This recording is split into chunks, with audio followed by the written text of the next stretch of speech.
जय Hind and hello guys, स्वागत है आपका आपके अपने YouTube चैनल ज्ञानदेह होस्ट में। और इस वीडियो में मैं आपको बताने वाला हूं CSIR central road research institute यानी कि CSIR CRRI JSA stenographer recruitment 2025 applying online process के बारे में, जहां पर गाइज आपके पास सिर्फ 2 ही दिन का समय है इस फॉर्म को भरने के लिए, क्योंकि इसको भरने की लास्ट डेट 21 अप्रैल 2025 है। तो जितना जल्दी हो सके इस फॉर्म को भर लीजिएगा अगर आप इसमें एलिजिबल है। पहले आपको मैं इस वीडियो के अंदर यही बताऊंगा कि कौन लोग इसमें अप्लाई करने के लिए एलिजिबल है, और फिर जैसे कि मैंने कहा कि अगर आप इसमें एलिजिबल पाए गए तो आपको इसी वीडियो के अंदर फॉर्म को फिल करने का कंप्लीट प्रोसेस बताया जाएगा। अब चलिए शुरू करते हैं। अगर आपने अभी तक वीडियो को लाइक शेयर नहीं किया कर दीजिए और चैनल को सब्सक्राइब करके बेल आइकन ऑन कर लीजिएगा। इसके बाद जो लिंक मैंने आपको वीडियो को डिस्क्रिप्शन में दिया है आप ओपन करेंगे। ओपन करने के बाद आपको जानने को मिलेगा कि इसमें टोटल 209 पोस्ट है, जिसमें कि जूनियर सेक्रेटरीट असिस्टेंट यानी कि JSA एंड जूनियर स्टेनोग्राफर की पोस्ट है। फॉर्म जैसे कि मैंने कहा कि 21 अप्रैल 2025 तक भर पाएंगे। ये जो आपकी पोस्ट है CSIR CRRI के अंदर, वो आप देख सकते हैं कि अलग अलग कैटेगरी के अंदर है, और आप ये देख लीजिए कि कौन से कैटेगरी के अंदर किस पोस्ट में किस कैटेगरी में कितनी वैकेंसी है, उसकी संपूर्ण जानकारी आप इस टेबल के अंदर देख सकते हैं। फिर अप्लाई करने के लिए आपसे JSA यानी कि जूनियर सेक्रेटरीट असिस्टेंट की पोस्ट पर 12वीं पास की योग्यता मांगी गई है, और जूनियर स्टेनोग्राफर की पोस्ट पर अप्लाई करने के लिए भी आपसे 12वीं पास की योग्यता मांगी है। बस फर्क सिर्फ इतना है कि अगर आप JSA की पोस्ट पर अप्लाई करेंगे तो आपको यहाँ पर कंप्यूटर टाइप स्पीड आपकी होनी चाहिए यूजिंग कंप्यूटर, और अगर आप स्टेनोग्राफर की पोस्ट पर अप्लाई करेंगे तो आपकी स्टेनोग्राफी होनी चाहिए। एंड यहाँ पर एज लिमिट मैक्सिमम कौन सी पोस्ट पर कितनी है वो आप देख सकते हैं। और अगर फीस की बात करें तो जनरल OBC EWS के लिए 500 है, SC ST PH और ऑल कैटेगरी फीमेल इनके लिए कोई फीस नहीं है। सैलरी की इन्फॉर्मेशन भी आपको यहाँ पर दी गई कि कौन सी पोस्ट पर कितनी सैलरी आपको मिलेगी और कौन सी पोस्ट के लिए कितनी वैकेंसी है, वो भी आप यहाँ पर चेक कर सकते हैं। फिर यहाँ पर आपका जो एग्जाम पैटर्न है वो भी आप चेक कर सकते हैं, और जो आपकी प्रोफिशिएंसी है वो कितनी होनी चाहिए इंग्लिश के अंदर अगर आप स्टेनोग्राफी करते हैं और हिंदी के अंदर, उसकी इन्फॉर्मेशन आपको दी गई है। तो बेसिकली संपूर्ण जानकारी आपको यहाँ पर दी गई है। और गाइज जो आपकी टाइपिंग है, जो आप JSA की पोस्ट पर करेंगे तो उसमें आपकी स्पीड अगर आप इंग्लिश में करेंगे तो 35 वर्ड पर मिनट होनी चाहिए, हिंदी में करेंगे तो 30 वर्ड पर मिनट होनी चाहिए। तो पूरी की पूरी इन्फॉर्मेशन अब आपको यहाँ पर क्लियर हो गई होगी। ये सब जानने के बाद अगर आप इसमें एलिजिबल है और आपका इंटरेस्ट है फॉर्म को फिल करने का, तो आप इंपोर्टेंट लिंक के सेक्शन से अप्लाइंग ऑनलाइन लिंक ओपन करेंगे। अब आपके सामने यहाँ पर कुछ ऐसा इंटरफेस आ चुका है जैसा कि आप वीडियो में देख सकते हैं। आप आपका फॉर्म यहाँ पर 4 स्टेप के अंदर कंप्लीट करेंगे, जो कि है पहला आपका पर्सनल डिटेल का, सेकंड है आपकी क्वालिफिकेशन डिटेल, थर्ड है आपका फोटोग्राफ एंड अन्य डॉक्यूमेंट्स, और फोर्थ में आपको पेमेंट करना होगा। तो यहाँ पर आने के बाद आप सबसे पहले न्यू रजिस्ट्रेशन इसके ऊपर क्लिक करेंगे। न्यू रजिस्ट्रेशन के ऊपर क्लिक करने के बाद आपके सामने फिर से स्टेप्स आएंगे। आप इन सभी को चेक करने के बाद नीचे की तरफ यहाँ पर आकर के आई डू हरबे कंफर्म यहाँ पर टिक करेंगे, and then start application form के ऊपर क्लिक करेंगे। अब गाइज यहाँ पर आप आपका मोबाइल नंबर डालिए जो कि आप रजिस्टर करना चाहते हैं, और फिर सेंड OTP कीजिए। नंबर के ऊपर एक OTP जाएगा जो कि यहाँ पर डाल करके आप वेरीफाई करेंगे। इन सेम वे आप यहाँ पर आपकी ईमेल ID डालेंगे, सेंड OTP करेंगे, ईमेल के ऊपर OTP जाएगा जो कि आप यहाँ पर डाल करके वेरीफाई कर देंगे। जैसे ही आपका नंबर और ईमेल दोनों वेरीफाई हो जाएंगे तो आप यहाँ पर देखेंगे स्टार्ट एप्लीकेशन फॉर्म का एक आपको ऑप्शन देखने को मिलेगा। आप इसके ऊपर क्लिक कीजिए। इसके ऊपर क्लिक करने के बाद आपके सामने इस तरह का इंटरफेस आएगा। अब आप यहाँ पर सबसे पहले आपका पूरा नाम यहाँ पर एंटर करेंगे 10th के सर्टिफिकेट के अकॉर्डिंग। फिर आपका जो भी फादर नेम है वो भी आप यहाँ पर डाल दीजिएगा।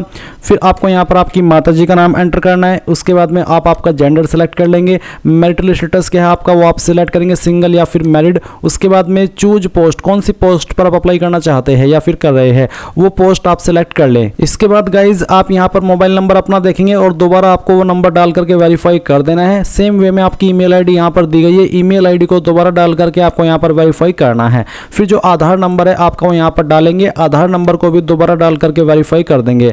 नेशनलिटी आपकी इंडियन रहेगी। कास्ट कैटेगरी आपकी क्या है, जनरल OBC SC ST जो भी है वो आप यहाँ पर सिलेक्ट कर लीजिएगा। जैसे कि अगर आप यहाँ पर OBC सिलेक्ट करते तो आपसे पूछे उपजाति समुदाय का नाम, प्रमाण पत्र के अनुसार आपकी सब कास्ट कम्युनिटी क्या है वो आप यहाँ पर लिखेंगे।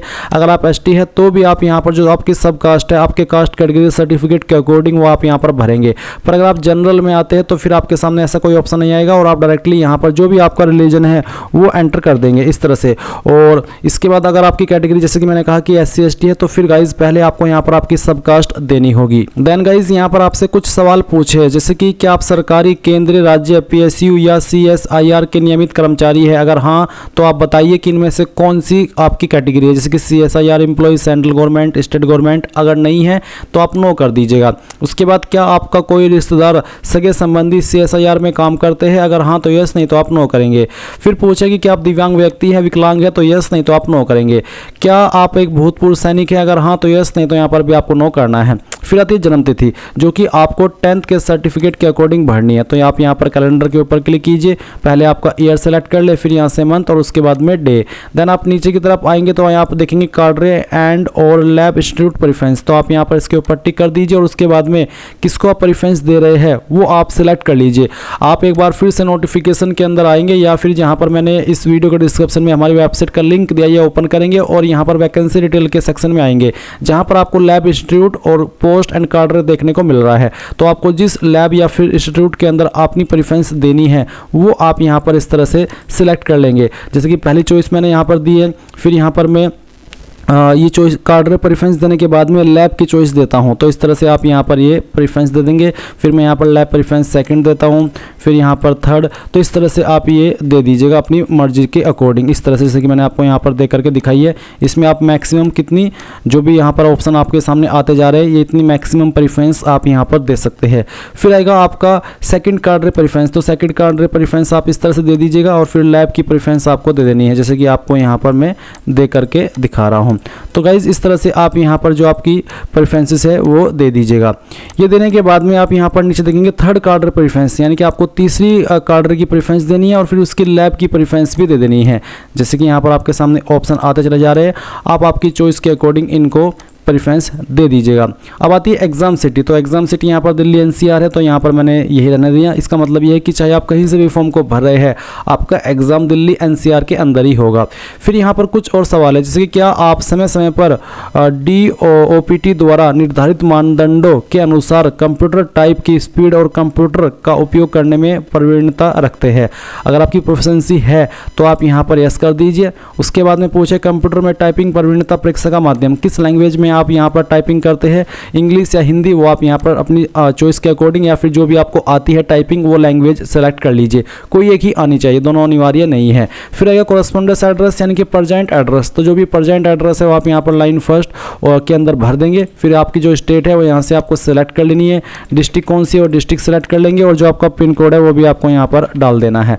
अब नीचे है कि क्या आपका प्रेजेंट एड्रेस और परमानेंट एड्रेस सेम है? अगर हाँ तो आप इसके ऊपर टिक कर दीजिए, अगर अलग है तो अनटिक करके अलग से अपना परमानेंट एड्रेस आप नीचे भर सकते हैं। फिर आप ये कैप्चा कोड भरेंगे, इसके ऊपर टिक करेंगे और सबमिट कर देंगे। अब गाइज आपने जो भी जानकारी भरी है वो सभी आपके सामने है, आप यहाँ पर सभी जानकारी चेक कर ले। जब आपको लगे कि सभी जानकारी सही है तो ही आप यहाँ पर कंफर्म एंड सबमिट के ऊपर क्लिक करेंगे, नहीं तो गाइज आप यहाँ पर एडिट डिटेल्स के ऊपर क्लिक करके एडिट कर लेंगे। पर जैसे कि मैंने कहा कि अगर आपको लगता है कि सभी जानकारी सही है तो आप कंफर्म डिटेल्स के ऊपर क्लिक कर दीजिए। इसके बाद में गाइज आपको यहाँ पर इसमें नेक्स्ट स्टेप जो कि है आपका अन्य डिटेल का, जो कि आप देखेंगे क्वालिफिकेशन एंड डॉक्यूमेंट अपलोड। तो आप कंप्लीट एप्लीकेशन फॉर्म पर क्लिक कीजिएगा। इसके ऊपर क्लिक करने के बाद में यहाँ पर आप अपनी अन्य जानकारी भरेंगे, जैसे कि सबसे पहले 10th की इन्फॉर्मेशन देनी है। 10th आपने कौन से बोर्ड से किया, उस बोर्ड का नाम आपको यहाँ पर बोर्ड नेम में लिखना है।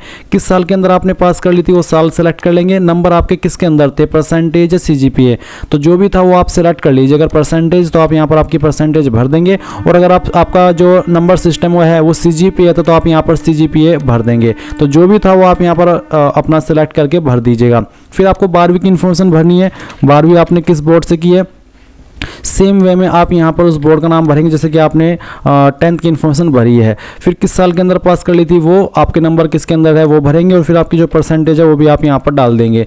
नीचे की तरफ आप देखेंगे अदर क्वालिफिकेशन, तो कोई अगर अन्य क्वालिफिकेशन आपके पास है तो आप यूनिवर्सिटी नेम के अंदर यूनिवर्सिटी का नाम देंगे जहाँ से आपने क्वालिफिकेशन कंप्लीट की है। फिर कॉलेज का नाम, फिर डिग्री, कौन सी डिग्री है और किस स्टेटस है आपका डिग्री का, पास कर चुके हैं, रिजल्ट का वेट कर रहे हैं या फिर आप कर रहे हैं, जो भी है वो आप बता दीजिएगा और ऐड अपडेट के ऊपर क्लिक करके उसको अपडेट कर दीजिएगा।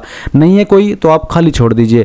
वर्क एक्सपीरियंस का भी कंपलसरी नहीं है, अगर आपके पास है एक्सपीरियंस तो बता दीजिए कि कौन से डिपार्टमेंट में है, प्राइवेट, सेंट्रल गवर्नमेंट या फिर अदर, फिर किस ऑर्गेनाइजेशन के अंदर, उस ऑर्गेनाइजेशन का नाम, फिर किस पोस्ट पर रह करके आपने काम किया है वो पोस्ट, और फिर कब डेट में आपने ज्वाइन किया था वर्क और किस डेट तक किया था वो बताएंगे और ऐड अपडेट के ऊपर क्लिक करके इसको ऐड कर देंगे। नहीं है तो खाली छोड़ दीजिए क्योंकि ये कंपलसरी नहीं है। फिर आप यहाँ पर टिक करेंगे और सबमिट कर देंगे। देंगे। सबमिट करने के बाद में यहाँ पर जो जानकारी अभी आपने भरी उसका प्रीव्यू आपके सामने आएगा, इसको भी आप चेक करेंगे और कंफर्म डिटेल्स के ऊपर क्लिक करके कंफर्म कर देंगे। अब यहाँ पर आप देखेंगे कंप्लीट एप्लीकेशन फॉर्म, तो आप इसमें फिर से अगेन इसके ऊपर क्लिक कीजिएगा और जो आपके डॉक्यूमेंट्स है वो अपलोड कीजिएगा। फोटो का फॉर्मेट आपका जेपीजी रखा है और साइज 10 से 200 KB के बीच में, और जो इसका आयाम है, डायमेंशन है, वो आप देख सकते हैं कि कितना होना चाहिए। सिग्नेचर का साइज देख सकते हैं। तो सबसे पहले आप यहाँ पर फोटो सेलेक्ट कर लेंगे, फिर आप चूज फाइल के ऊपर क्लिक करेंगे और जहाँ पर भी आपकी फोटो फाइल है वो सेलेक्ट करेंगे और उसके बाद में इसको ओपन करेंगे। अपलोड के ऊपर क्लिक करेंगे, आपकी फाइल यहाँ पर अपलोड होगी और आप उसको व्यू के ऊपर क्लिक करके इस तरह से व्यू कर सकते हैं। इसके बाद आप सिग्नेचर अपलोड करेंगे, चूज फाइल के ऊपर क्लिक करेंगे, जहाँ पर आपकी सिग्नेचर की फाइल है सेलेक्ट कीजिएगा, ओपन करिए, अपलोड के ऊपर क्लिक कीजिए, आपका सिग्नेचर यहाँ पर अपलोड हो जाएगा। फिर आपका जो कास्ट सर्टिफिकेट है, अगर आप SC ST OBC है तो वो फाइल आपको अपलोड करनी है और इसका जो फॉर्मेट है वो आपका PDF का रखा है। अगर ये फाइल आपकी इमेज के अंदर है तो आप इसको PDF में कैसे बनाएंगे, आप गूगल के अंदर आएंगे और सर्च करेंगे इमेज टू PDF, फिर पहले वाली वेबसाइट ओपन कर लेंगे, सेलेक्ट JPG इमेज के ऊपर क्लिक करेंगे और जो आपका सर्टिफिकेट जो भी है वो आप यहाँ पर सेलेक्ट करेंगे। उसके बाद में इसको ओपन कर लेंगे, कन्वर्ट टू PDF करेंगे, फाइल PDF के अंदर कन्वर्ट होगी, डाउनलोड PDF करेंगे, ये PDF के फॉर्मेट में डाउनलोड हो चुकी है। फिर आप चूज फाइल के ऊपर क्लिक करेंगे, जहाँ पर आपकी फाइल है उसको सेलेक्ट करेंगे, ओपन करेंगे, अपलोड के ऊपर क्लिक कर देंगे तो आपकी फाइल यहाँ पर इस तरह से अपलोड हो जाएगी।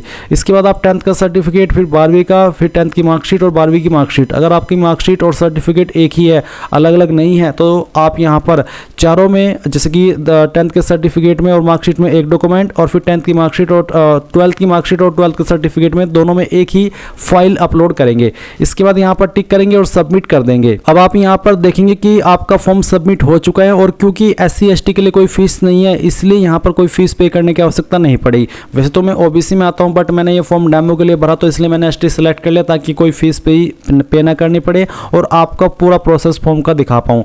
जो कैंडिडेट इस फॉर्म को जनरल OBC से भरेंगे उनके सामने पेमेंट का पेज आएगा, जब वो अपनी एप्लीकेशन फीस जमा कर देंगे और वो अपडेट होगी तो आप अपने फॉर्म का फाइनल प्रिंट आउट ले पाएंगे। और उसके बाद इस तरह का इंटरफेस आएगा, तो आप क्लिक है टू सबमिट एप्लीकेशन फॉर्म, इसके ऊपर क्लिक कीजिएगा। आप यहाँ पर प्रीव्यू फॉर्म के ऊपर क्लिक करके अपने द्वारा भरी हुई जानकारी को प्रीव्यू भी कर सकते हैं एंड इस तरह से आपका फॉर्म का ये जो प्रीव्यू है वो आ जाएगा या फिर कह लीजिए कि प्रिंट आ जाएगा। आप डाउनलोड के ऊपर क्लिक करेंगे, अगर आपके पास प्रिंटर नहीं है तो आप इसको PDF के रूप में सेव कर लीजिएगा और बाद में प्रिंट करा लीजिएगा। इस तरह से आप लोग CSIR CRRI रिक्रूटमेंट 2025 का फॉर्म फिलअप कर पाएंगे। आई होप ये प्रोसेस आपको पसंद आया होगा। So thanks for watching. जय हिंद।